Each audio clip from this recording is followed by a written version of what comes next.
ለምሳሌ አንዳንድ ጊዜ በውጭ የሚኖሩ ሰዎች የሚገርመኝ ሂደት አላቸው። ኢትዮጵያን የሆነ ነገር ያደርጋሉ፣ ይሟገታሉ፣ መጨረሻ ሲሞቱ ለምን ቅበሩን ይላሉ። ማን ባስጠበቀው አገር ነው ማን መጥቶ ቢቀበረው? አገር ዝመት ብትባል እኮ ያንን ምን ዘምተው አሜሪካዊው አይዘምትም፣ ጃፓናዊ አይዘምትም፣ ጀርመናዊ አይዘምትም፣ እኔና እናንተ ነን ምን ዘምተው። እሺ እኛ ዘምተን ባከበርናት ሀገር ለምን ታዲያ ሌላ ነገር ይፈልጋሉ? ጀግነታቸውን ቀይረዋል፣ ፓስፖርት ወስደዋል። የኛን ችግር ላለመካፈል መርካቶ ቢወደድና ቢረክስ እኔና እናንተ ነን የምንጎዳው ሄደዋል። እነሱ በኒውዮርክና በዋሽንግተን ወይም በለንደንና በአምስተርዳም ገበያ ነው የሚመሩት። ሰው ይተውልና ኢትዮጵያን በቃ ይተዋል። ለጊዜው ሰዎች ፓስፖርት አግኝተው እንጀራ ለመብላት የሚኖሩባት ሀገር ሊኖራቸው ይችላል። ግን እናት ሀገራቸው ኢትዮጵያ ናት። ዳንኤል ክብረት አስተውል፣ እንደ ቃቃታ አትሰብ። ዛሬ አንተ ፓርላማ ውስጥ ባትኖር፣ አንተ የፓርላማ ተጠቃሚ ባትሆን ኖሮ ተመሳሳይ ተቃውሞ ታነሳ ነበር። ሰላም ጤና ይስጥልኝ የኢትዮ አዲስ ዴይሊ የዩቲዩብ ቻናል ቤተሰቦች፣ ዛሬ በመላው ዓለም በሚኖሩ ኢትዮጵያውያንና ትውልደ ኢትዮጵያውያን ዘንድ ከፍተኛ ቁጣና አነጋጋሪ አጀንዳ ሆኖ ስለሰነበተው የዲያቆን ዳንኤል ክብረት ንግግርና አርቲስት ታማኝ በየነ የሰጠውን እሳት የላሰ ምላሽ ይዘንላችሁ ቀርበናል። በመላው ዓለም በሚኖሩ ኢትዮጵያውያንና ትውልደ ኢትዮጵያውያን ዘንድ ከፍተኛ ቁጣና አነጋጋሪ አጀንዳ ሆኖ ስለሰነበተው የዲያቆን ዳንኤል ክብረት ንግግርና አርቲስት ታማኝ በየነ የሰጠውን እሳት የላሰ ምላሽ ነው። የጠቅላይ ሚኒስትሩ አማካሪ የሆኑት ዲያቆን ዳንኤል ክብረት በቅርቡ ባደረጉት ንግግር በውጭ ሀገር የሚኖሩ ዲያስፖራዎች በሀገር ውስጥ ጉዳይ ላይ ያላቸውን ተሳትፎና የዜግነት ለውጥ በማንሳት እጅግ የበረታ ትችት ሰንዝረዋል። ዲያቆን ዳንኤል በንግግራቸው ዲያስፖራው በሀገር ውስጥ ጉዳይ ላይ ጣልቃ መግባት እንደሌለበት ሲገልጹ ሀገር በጦርነት ወይም በሌላ ችግር ስትሆን መስዋዕትነት የሚከፍለውና የሚዘምተው በሀገር ውስጥ የሚኖረው ሕዝብ እንጂ ዜግነቱን ቀይሮ በውጭ የሚኖረው ዲያስፖራ እንዳልሆነ ተናግረዋል። አሜሪካዊው፣ ጃፓናዊው ወይም ጀርመናዊው አይዘምትም፣ እኔና እናንተ ነን የምንዘምተው በማለት የሀገርን ሉዓላዊነት በማስከበር ረገድ በሀገር ውስጥ ያለው ሕዝብ ቀዳሚ ሚና እንዳለው አጽንኦት ሰጥተዋል። በተጨማሪም ዲያስፖራው በለንደን፣ በኒውዮርክና በዋሽንግተን ገበያ እየተመራ በኢትዮጵያ የኑሮ ውድነትና የገበያ መዋዠቅ ላይ የሚሰነዝረውን ቅሬታ ነቅፈው የኛን ችግር ላለመካፈል ሂደዋል።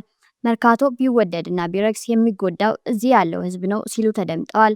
ከሁሉ በላይ አነጋጋሪ የሆነው ግን ዲያስፖራዎች በውጭ ሀገር ኖረው ሲያበቁ መጨረሻ ላይ ኢትዮጵያ ውስጥ ቅበሩን ማለታቸው ተገቢ አለመሆኑን የገለጹበት ንግግር ነው። በለንደን፣ በአምስተርዳም፣ በዋሽንግተን፣ በፌርፋክስ ሲኖሩ ከርመው ቅበሩን ብለው ይመጣሉ። እዚያው በተከራዩበት ሀገር ነው መቀበር ያለባቸው። ማን ባስጠበቃት ሀገር ነው ማን መጥቶ የሚቀበረው ሲሉ በቁጣ ጠይቀዋል። ይህ የዲያቆን ዳንኤል ንግግር በዲያስፖራው ዘንድ ከፍተኛ ተቃውሞን የቀሰቀሰ ሲሆን ታዋቂው አርቲስትና የመብት ተሟጋች ታማኝ በየነም እጅግ ጠንከር ያለ ምላሽ ሰጥቷል። ታማኝ በየነ ጥያቄውን የጀመረው አንድ አማካሪ በምን የስልጣን እርከን ነው የዜጎችን የዜግነት ድርሻና የመቃብር ቦታ የሚወስነው ሲል በመጠየቅ ነው።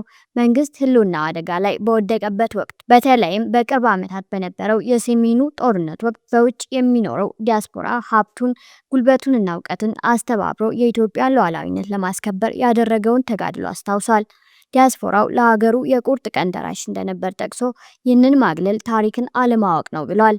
ዲያስፖራው በየዓመቱ እስከ 6 ቢሊዮን ዶላር የሚደርስ ገንዘብ ወደ ሀገር ቤት በመላክ ለሀገሪቱ ኢኮኖሚ የጀርባ አጥንት መሆኑን የገለጸው ታማኝ የተባበሩት አረብ ኤሚሬትስ ወዳጅ ከመሆናችሁ በፊት ለቡናና ማኪያቶ የምታጠፉትን ገንዘብ ለሀገር ስጡ ብላችሁ የለመናችሁት ይህንኑ ዲያስፖራ ነበር ሲል መንግስት ቀደም ሲል ያደርግ የነበረውን ጥሪ አውግዟል። ለመቀበርና ለጽዳትማ ያለንበት ሀገር ይበልጥ ነበር። እኛ ግን ሀገራችንን የምንወደው የትውልድ እትብታችን በመሆኗ ነው በማለት ዲያስፖራው ከሀገሩ ጋር ያለው ትስስር የመቃብር ቦታ ከመፈለግ በላይ የፍቅርና የታሪክ ትስስር መሆኑን አስረድቷል። በመጨረሻም ታማኝ በየነ ዲያቆን ዳንኤል ክብረት ዲያስፖራውን በይፋ ይቅርታ እንዲጠይቅ አሳስቦ ዲያስፖራው ድጋፉን ቢያቋርጥ በሀገሪቱ ኢኮኖሚ ላይ ለሚደርሰው ቀውስ መንግስት ኃላፊነቱን መውሰድ አለበት ሲል አስጠንቅቋል። ውድ የኢትዮ አዲስ ዴይሊ ቤተሰቦች በአንድ በኩል ዲያቆን ዳንኤል ክብረት ዜግነታቸውን የቀየሩ ሰዎች በሀገር ጉዳይ ላይ ጣልቃ መግባታቸው ሊገታ ይገባል ሲሉ፣ በሌላ በኩል ደግሞ አርቲስት ታማኝ በየነ ዲያስፖራው ለኢትዮጵያ ኢኮኖሚና ሉዓላዊነት የከፈለውን ዋጋ በመጥቀስ መቃብር መከልከል አይቻልም ይላል። እናንተ በዚህ ጉዳይ ላይ ምን ትላላችሁ? የዲያቆን ዳንኤል ክብረት ንግግር ትክክል ነው ወይስ ዲያስፖራውን ያገለለ? ታማኝ በየነ የሰጠው ምላሽስ ምን ያህል ሚዛናዊ ነው? ሀሳባችሁን በኮሜንት መስጫው ላይ አስፍሩልን። ቪዲዮውን ከወደዳችሁት ላይክ ማድረግ እንዲሁም ለሌሎች እንዲደርስ ሼር ማድረጋችሁን እንዳትረሱ። በቀጣይ ቪዲዮ እስከምንገናኝ ቸርን ሰንብት። በቀጣይነትም በብሔራዊ ምክክር ያላችሁን አስተዋጽኦ በሀገራችን በልዩነት ያልተቋጩ ጉዳዮች እንዳሉን እኩል ነው የምናውቀው። እነኚህ አጀንዳ ሆነው ለባዳም ለባንዳም እድል እንዲሰጡ አንሻ። ያለችን አንድ ሀገር ናት። ለጊዜው ሰዎች ፓስፖርት አግኝተው እንጀራ ለመብላት የሚኖሩባት ሀገር ሊኖራቸው ይችላል። ግን እናት ሀገራቸው ኢትዮጵያ ናት። ከኢትዮጵያ ውጪ እናት ሀገር ሊኖራቸው አይችልም። በፓስፖርት የተገኘ ዜግነት የለም እያልኩ አይደለም። ግን ለመላው ኢትዮጵያውያን ደግሞ ኢትዮጵያ መቀየሪያ የላትምና ተለዋጭ የላትምና በሀገራችን የሚመጣ ጉዳይ ላይ እምነት አይለያየንም። በብሔራዊ ጥቅማችን በጋራ ነው የምንቆመው። ትላንትና በታሪክ ውስጥ የተከፈለው ዋጋና የመጣው ውጤት እውቅና እንደሰጠነው ሁሉ አሁንም በጋራ እጅ ለእጅ ስንያያዝ ነው የኢትዮጵያን መዳከም ለሚፈልጉ አካላት እድል እንዳያገኙ ልናደርግ የምንችለው። ስለዚህ በብሔራዊ ምክክር የተለያዩ እዛም እዚህም ሰዎችን የሚያስኮርፉ አጀንዳዎች፣ ትላንትና በታሪክ ያልተቋጩ ጉዳዮች፣ ቂመኝም ይሁን በደልም ይሁን ሌሎችም ደግሞ እውቅና ያልተሰጣቸው ከአድሎ ጋራ እኩል እውቅና ከማጣት ጋራም ይሁን ያልቋጨናቸው ከታሪክ ጋራ ሊሆን ይችላል። የኛው ጉዳዮች ናቸው። ሌላ ማንም አይመጣበትም። እኛው ተመካክረን የሚበጀንን በጋራ እንወስናለን። ህዝብ የተስማማበት በኋላ ገዢ ሆኖ የሚተገበር ይሆናል ማለት ነው። እዛ ላይ በነቂስ መሳተፍ ያስፈልጋል። ውስጣዊ አንድነታችሁን ጠብቁ። ቅድም ዶክተር ጀማሉ እንዳለው ከዚህ በፊት እንዴት አድርገን ከፋፍለን እናዳክም ነው አይደለም? አሁን ደግሞ እንዴት አድርገን ውስጣዊ አንድነታችሁን ጠብቃችሁ አንድ ጠንካራ የኢትዮጵያ ሙስሊሞች ሆናችሁ ኢትዮጵያን መስላችሁ በኢትዮጵያዊነታችሁ ኮርታችሁ በሀገራችሁ የጠንካራ ተቋማችሁን እንድታጠናክሩ ነው። ለዚህ ነው የመጅሊስ እውቅና በአዋጅ ጭምር በዛ ደረጃ እንዲሰጥ የተደረገውም መጠናከር አንድነት ስለሚያስፈልገን ነው። እኛ የከተማችን ነዋሪዎች በየትኛው እምነት ውስጥ ቢከፋፈሉ ተጨማሪ አጀንዳ ነው የሚሆንብን፣ ስራ ነው እንጂ የሚሆንብን ልማት አይሆነንም። እኛ ለልማት በጋራ የሚሰለፍ ኃይል ስነ ምግባርን በደንብ የሚያስተምር ዜጎችን የሚያንጽ ፈጣሪን እንዲፈራ የሚያበቃ መልካም ነገሮች ሰብአዊነት ወደ ትውልዱ እንዲሸጋገር የሚያደርግ የእምነት ተቋም በየትኛው እምነት ውስጥ ይሄ አስተምሮ የጋራ ስለሆነ ይሄ ከፍ እንዲል ነው የምንፈልገው።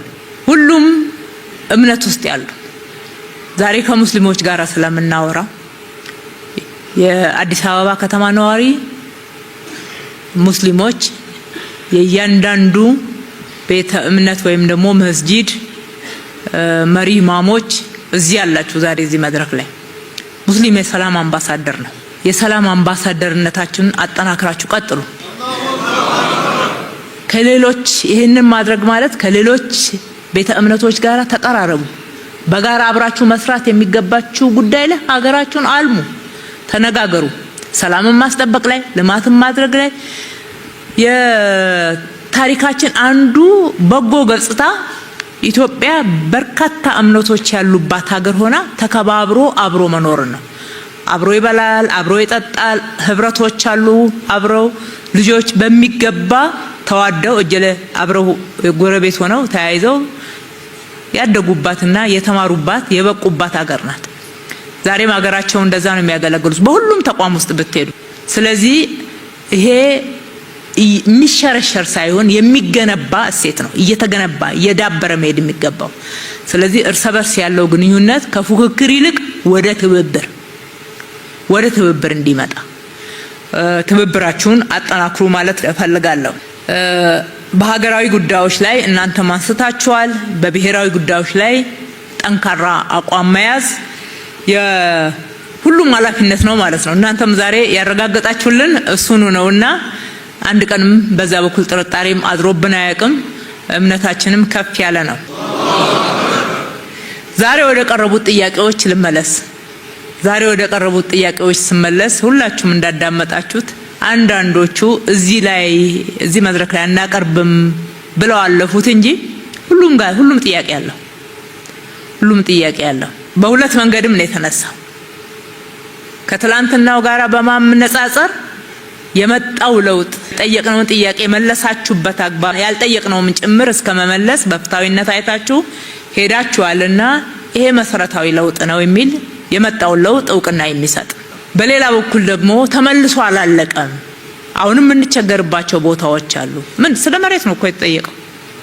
ምንም እኮ ሌላ አንደኛ ከከተማ አስተዳደሩ አቅም በላይ የሆነ ነገር አይደለም የሚጠየቀው። ሁለተኛ በሰለጠነ መንገድ ጭፍን ባለ አትመልሱም የሚል ሳይሆን ይሄን መልሳችኋል፣ ይሄ ደግሞ ይቀራችኋል የሚል ነው። ይሄን ነው እኛ ይዳብር የምንለው። ይሄ ይዳብር በቸገረን ቦታ ላይ እኛም እንነግራችኋለን እናንተም ትረዱናላችሁ፣ እኛም እንረዳችኋለን። የዛሬውን አሁን ካዳመጣችሁ በሁሉም ክፍለ ከተማ ላይ ጥያቄ አለ። በክፍለ ከተማ ማድረጋችንም ጥሩ ነው።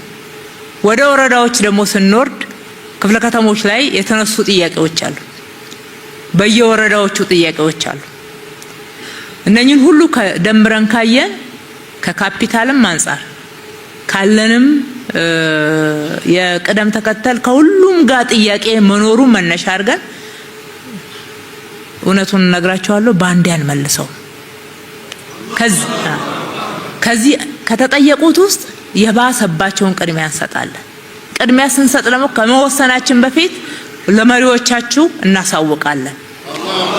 እነኚህ ጊዜ መጠበቅ ይችላሉ ካለባቸው ጫና አንፃር ወይም ደግሞ እዛ አካባቢ መሬት ለማቅረብ እኛ ካለብን ጫና አንፃር ጊዜ የሚፈልግ ነው።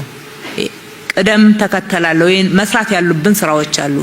ነዋሪውንም በፍታዊ መንገድ ነው የምናስተናግደው። መሬት ስናስለቅቅ፣ ቦታ ስንተካ፣ ካሳ ስንከፍል ብዙ ጫናዎች አሉና እንደ መንግስት በፍታዊነት ሁሉንም ስለምናገለግል የምትጠብቁንን ጠብቁን እንላለን። ያው ፈረንጆቹ የሚሉ የለ ሮም በአንድ ሌሊት አልተገነባችም ይላሉ። አልተገነባችምና ቅደም ተከተል አስይዘን ግን ጥያቄዎቻችሁን በፍታዊነት በእኩልነት አይን አይተን ምላሽ እንሰጣለን። ከሂጃብ አንፃር ተነስቷል። ያው ትምህርት ሚኒስትሩን ብዙ ጊዜ ማብራሪያ ሲሰጡ ሰምቻለሁ። የኛ ትምህርት ቢሮም ሲሰጥ ሰምቻለሁኝ። እንደው እነሱ ጋር እንኳን ሳት ብሎ ይሆን እንዴ እንዳንል የለም ግልጽ የሆነ መንግስት አሰራር አለው። ትምህርት ቤት ላይ አልተከለከለም። ሰዎች በራሳቸው ምክንያት እዚህም ያጠፋሉ። እናንተ ጋር የሚያጠፉ ያጋጥማችሁ የለም?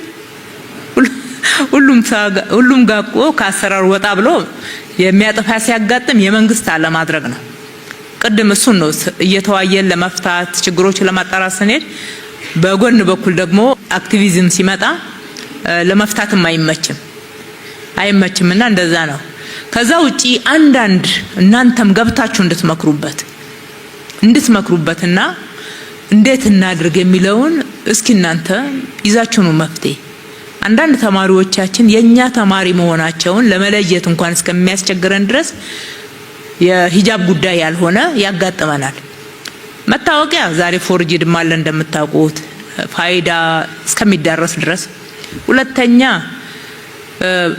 ካላየናቸው ተማሪዎቻችን መሆናቸውን ካለየን መታወቂያም በሆነ ቦታም ተወርቆም ወይም ደግሞ አታሎ መቀበል ይቻላል። የተማሪዎቻችንን ደህንነት መጠበቅ አለብን። የትምህርት ቤቱን ደህንነት መጠበቅ አለብን። መጠበቅ ሲገባ ኃላፊነታችን በሚገባ እንድንወጣ ለማድረግ የኛ ተማሪዎች ብቻ በትምህርት ቤት ውስጥ ያሉ መሆናቸውን ማረጋገጥ አለብን። ብዙ ማጭበርበሮች በዚህ ዘመን ስላሉ ማለት ነው። የሚያጭበረብር ደግሞ ስለሆነ ብቻ አይደለም፣ ከዛ እምነት ስለመጣ ወይም ስላልመጣ ብቻ አይደለም የሚያደርገው። ስለዚህ ከዛም አንፃር ያለውን ጫና በመረዳት በሚዛኑ የእምነት ኢንዶክትሪኔሽኑን ወይም ደግሞ እሴቱን ትውፊቱን መብትን መጠበቅ በአንድ በኩል፣ በሌላ በኩል ደግሞ ወደ ጫፍ ያልወጣ አካሄድን በሁለቱ መካከል ሚዛን ጠብቀን ለነሱም ደህንነት፣ በሌላ በኩል ደግሞ ፉክክርን ሌላውም ደግሞ አለው ትምህርት ቤት ውስጥ ካላደረኩ የሚለው ማለት ነው። እንደዛ አይነት ኢትዮጵያ በፉክክር አትገነባምና እኛ ተሳስበን የህዝቦች ትስስር እያጠናከርን ነው ኢትዮጵያን ገንብተና እስከዛሬ ያደረስናት በመተሳሰብ ሚዛንን በመጠበቅ ጫፍን ባለመያዝ። እንደዛ ስለሆነ እስከዛሬ ሀገራችንን ጠብቀን ሉዓላዊነቷንም አስከብረን የምንኮራባት ሀገርን የገነባ ነው። በዛ መልክ ስለሆነ ያሉ አንዳንድ ምልክቶች ሲያጋጥሙ እንደሚወራው ነው አይደለም የሚለውን ወረድ ብሎ ማየት ይገባል ማለት ነው። ጥፋቶች ደግሞ ሲኖሩ ግለሰብ ነው ተቋም ነው ያደረገው የሚለውን ደግሞ መለየት ያስፈልጋል። እንደዛ ሲሆን ለመፍትሄም አካል ለመሆን በጣም ቀላል ነው የሚሆነው። ውክልና ላይ ተነስቷል። እንግዲህ ሁሉም ነገር አንጻራዊ ነው። ትላንት ከነበርንበት አንጻር ያው እህቴ እንዳነሳችው እዚህም እህቴ ቡዜና እንዳነሳችው ትላንት ከነበርንበት አንጻር ዛሬ የደረስንበት ምስጋና ይሻላል። በጣም ትልቅ ለውጥ ነው ያለው። በተፈለገው ልክ ነው ወይ የሚባለው ሁሉ ነገር በአንድ ጊዜ አያልቅም። ሂደቶች አሉና ሂደቱ ግን ጤናማ ነው፣ ደግሞ ፈጣን ነው። እንደምታዩት በፍጥነት ነው ነገሮች የተስተካከሉት። ይልቅ እህቴ ከዛ ያነሳችውን እኔ መድገም እፈልጋለሁ። ሙስሊም ይሁን ፕሮቴስታንት ይሁን ካቶሊክ ይሁን ኦርቶዶክስ ይሁን ሲሾም እኮ ይታወቃል ማን እንደሆነ። ብቃት እስካሟላ ድረስ ስብጥርን ለመጠበቅ ኢትዮጵያን ለማስመሰል በይፋ ጥረት እናደርጋለን። የምናፍርበት ጉዳይ አይደለም። የኢትዮጵያ ተቋማት ኢትዮጵያን መምሰል ስላለባቸው ማለት ነው እናደርጋለን።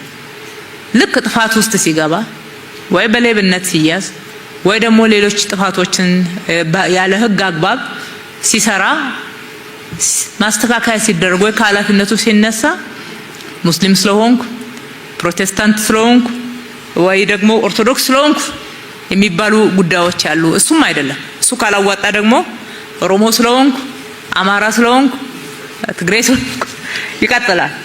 እዛም ውስጥ ደግሞ ካለፋችሁ ከሄዳችሁ በአካባቢው ጎሳ ውስጥ ምናምን መግባት ይመጣል። ከዚህ አካባቢ ስለሆንኩ ከዚህ ዞን ስላልሆንኩ የሚሉ ነገሮች አሉ እና እንደዚህ አይነት ጉዳዮች ያጋጥሙናል።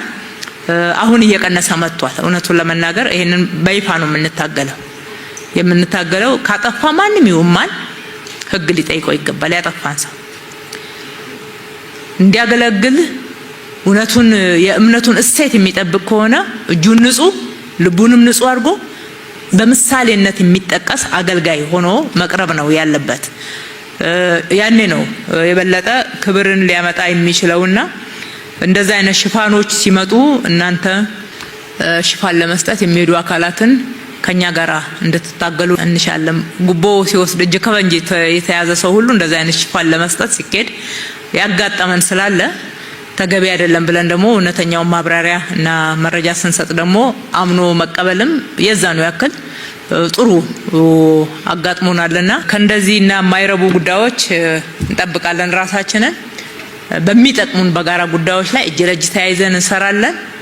አሁንም ወደፊትም የሙስሊሙ ማህበረሰብ ሀገረ መንግስት ግንባታው ላይ የማይተካ ሚና ነው ያለው። የህዝቦችን ትስስር በማጠናከር በኩል የማይተካ ሚና ነው ያለው።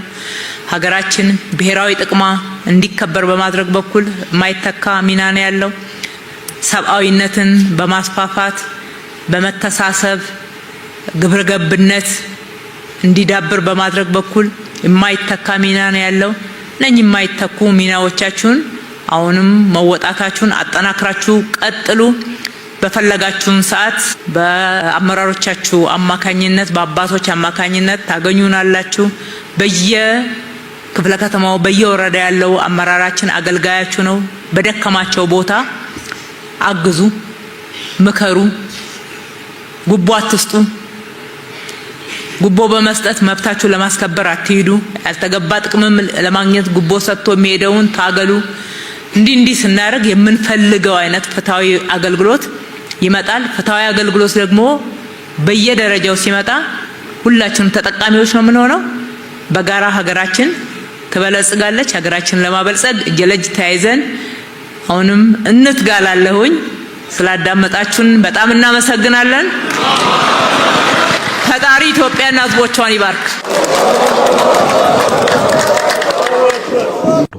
ድምር መንግስት ከሃይማኖቶች ጋር ስለሚኖረው ግንኙነትና ሃይማኖቶች በሀገር ግንባታ ሂደት ስለተወጡት ሚናና እየተወጡ ባለው ድርሻ ላይ የውይይት መነሻ ጽሑፍ ቀርቧል። በውይይቱ የተገኙት የእስልምና ሃይማኖት አባቶችና ተሳታፊዎች ከሀገራዊ ለውጥ ማግስት መንግስት ሃይማኖቶችን በፍትሃዊነት ለማስተናገድ የሄደበትን መንገድ አድንቀዋል። በተለይም ህዝበ ሙስሊሙ ከዚህ ቀደም ያቀርባቸው የነበሩ ጥያቄዎችን ለመመለስ መንግስት የነበረውን ቁርጠኝነት ተሳታፊዎቹ አድንቀው ቀሪ ትኩረት ያስፈልጋቸዋል ባሉ ጉዳዮች ላይ ጥያቄ አቅርበዋል። እኛ ዛሬ በጣም ተደስተናል። ምንድነው ታሪኩን? በእውነት እኔ ሁላችሁ እንደምታውቁኝ አንዋር መስጊድ ነኝ። አንዋር መስጊድ ከ54 ዓመት በላይ ስኖር አዲስ አበባ ውስጥ 9 መስጊዶች ነበሩ። 9 መስጊዶች ቁጥር ብትሉኝ ጊዜ ይፈጃል ካላላችሁ ልቁጠራቸው።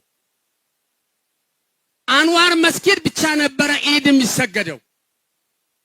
አንዋር መስጊድ ነበረ በሽንት ቦታ የምንሰግደው። እየዋለ እያደረ ተንጸባረቀ ስቴዲዮን ገባን።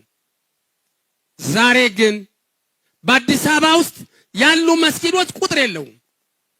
እኔ እንደማውቀው ከሆነ 350 መስጊዶች ኹጥባ ይቀራባቸዋል፣ ኹጥባ ይሰገድባቸዋል። አላሁ አክበር። በከፊል ብልጽግና ክቡር ጠቅላይ ሚኒስቴራችንና ወይዘሮ አዳነች አቤቤ ከንቲባችን ከመጡ በኋላ ቅድም እንዳነሱት ጎራ ጫካ ይሄ ቦታ መቃብር ቦታ የተኛው ቦታ ብለው እየሰጡ እያየን ነው ያለነው። ጥያቄያችን አንድም ቦታ መሬት ላይ አልጠባለም። ታዲያ እኔ እስልምና ጉዳዮች ቅድም የተባለው ሐጂ ሳኒ ሀቢብ በነበሩ ሰዓት መብት ይከበር ተብሎ የእስላም ሰልፍ የወጣን ጊዜ ጃንሆይ ጊዜ ልጅ ነኝ አላህ አክበር እያልኩ ዘል ነበረ። እኔ ከቤት እስላም ነኝ። እስልምናው ሲፈነጥቅ ዘል ነበረ ደስታ ብዛት። የምን በዛን ጊዜ መዋቅሩ የተለየ ነበረ።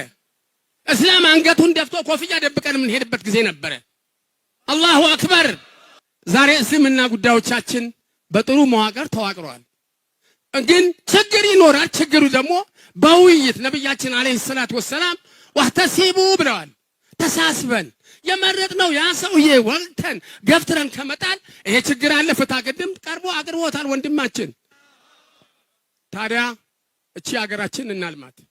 እቺ ሀገራችን ተጨንቀው አሁን የሚያውያዩን አውያዩ አሁን ያቀረቡ ጽሑፍ አይታችሁታል። እኔ እኮ አንገሽሾኛል በወንበሩ ላይ። ለምን ከቢላል ጀምሮ ነጃሺ የነበረው ሁኔታ አቅርበውታል። እንዲህ ታሪካችን ካወቅን እንዲህ ታሪካችን የልጆቻችን ደግሞ ካስተማርን እኛ ሁላችንም ደግሞ በአንድ እጅ ተጨባብጠን መጓዝ አለብን። እኔ ካልኩ በአዲስ ከተማ ያለ ችግር ምንድነው? እኔ ባለሁበት ወረዳ አዲስ ከተማ ክፍለ ከተማ ወረዳ 3 17 ዓመት ነው የመስጊድ ጥያቄ ስንጠይቅ። የመስጊድ ጥያቄ ስንጠይቅ 13 ዓመት እኔ ራሴ መሬት ማናጅመንት አገር አልቀረኝም። እርሶን ጋር ቀርበዋል። ወደ ኮሚቴ ወደ መሬት ማናጅመንት ተመርተውታል። ወደ 13000 አባወራ ያለበት ክፍለ ወረዳ ነው። ከማወራ ጋራ ወደ 24000 26000 አለ። ይሄንን ሽማግሌዎች አረጋውያን መስጊድ አተን እንከራተታለን። ዛሬ እዚህ አዲስ አበባ እስልምና ጉዳዮች አጠቃላይ ሙስሊሞች ተጠርተን በመደመር መንገድ ውስጥ እይታውን እንዴት ታውታላችሁ? ምን እንከን አይታችኋል? ምን ደካማ ጎን አለን? እስኪ ለወደፊቱ አብረን ለመስራት እንድጠቁሙን ብላችሁ እኛን አክብራችሁ እዚህ ድረስ ጠርታችሁናል። አላህ ያክብርልን።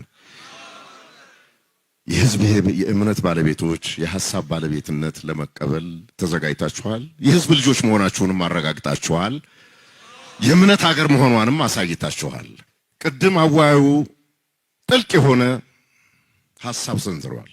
ወላሂ ረሱላችን ሰለላሁ ዐለይሂ ወሰለም መጥፎ ነገር ልባችሁ ላይ ነጥብ ያክል ቁጭ ካለ እሱን ነገር ተውት።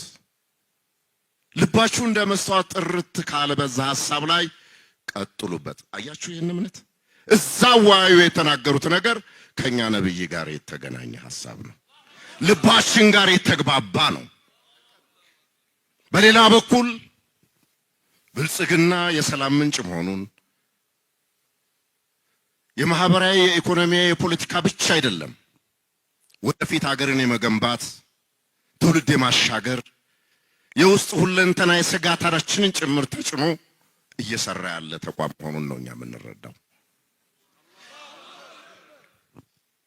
ስለዚህ የምንጠብቀው ቅድም እንዳልኩት በውይይት በመመካከር እንሻገረዋለን። ለዘመናት የነበረ ችግር እኮ ነው። ለ1400 ዓመት ሙስሊሞች ያልተከበርንበት ድምጻችን ያልተሰማበት እንደ ሰው የመቃብር ቦታ ያጣንበት የአምልኮት ቦታ የሌለን የሃይማኖት በዓሎቻችን ለማክበር አባቶቻችን በየፋብሪካው ጾማቸውን ይዘው ተከተለው ረፍት የሌላቸው ጊዜ አልፏል።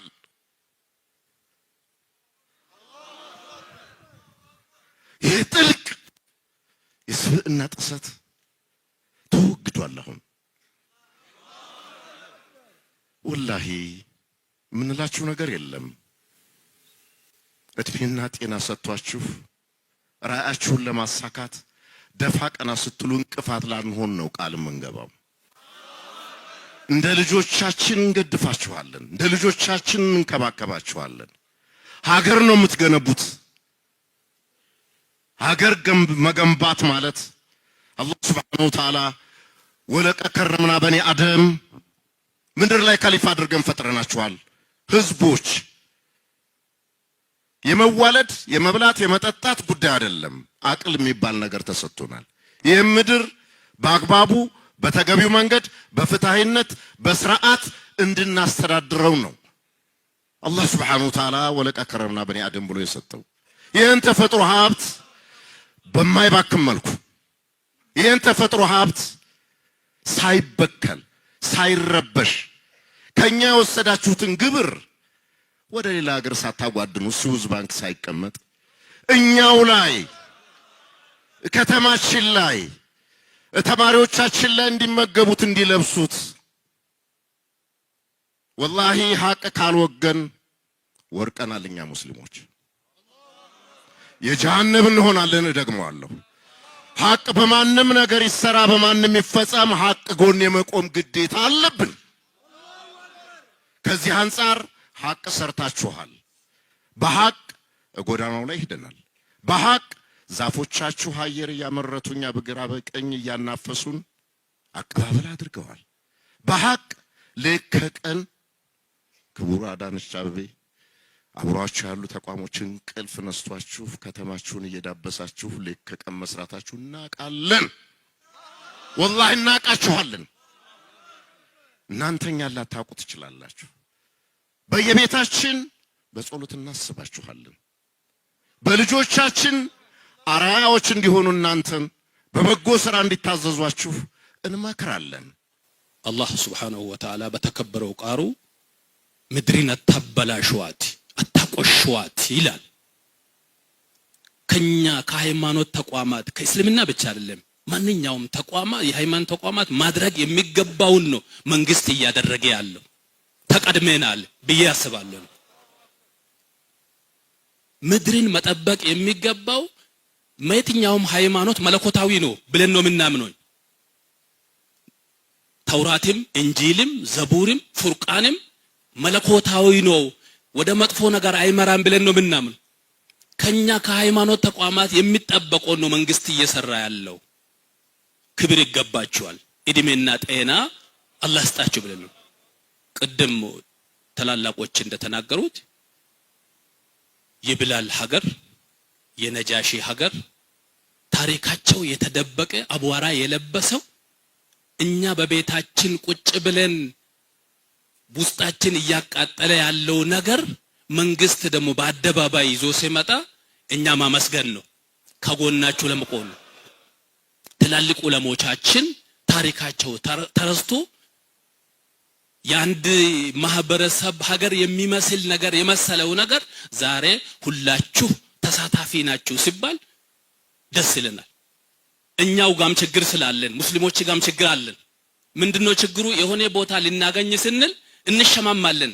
ማን ነው እዛ ጋር መሪ የሚሆነው የሚል ሐሳብ ስላለን እኛው ራሳችን ወደ ቤታችን ተመልሰን መመካከር መቻል ስላለብን መንገዱ ቦታው ይገኝ ቦታው ላይ አላህ የፈቀደው ሰው እንዲቀመጥ እንነጋገርኛ በዚህ በቄራ አካባቢ የተሰጠን መስጂድ ክቡር ጠቅላይ ሚኒስቴር በራሳቸው ይገባቸዋል ብሎ የሰጡን ይሄን ኃይል ለመት ነው የቆየው በማችግር በእኛው በሙስሊሙ ችግር ይሄ ነገር እኛ ጋም ችግር ስላለ ችግሩ በሂደት እንዲፈታ እናንተም በጥናት በመታጠኑት አግዙ መስጂድ በጣም ጥቃቅን ካሬ ያላቸው 100 ካሬ 200 ካሬ ላይ በጣም በተጣበበ ሁኔታ በሚያሳዝን ሁኔታ ኢባዳ የሚያረጉ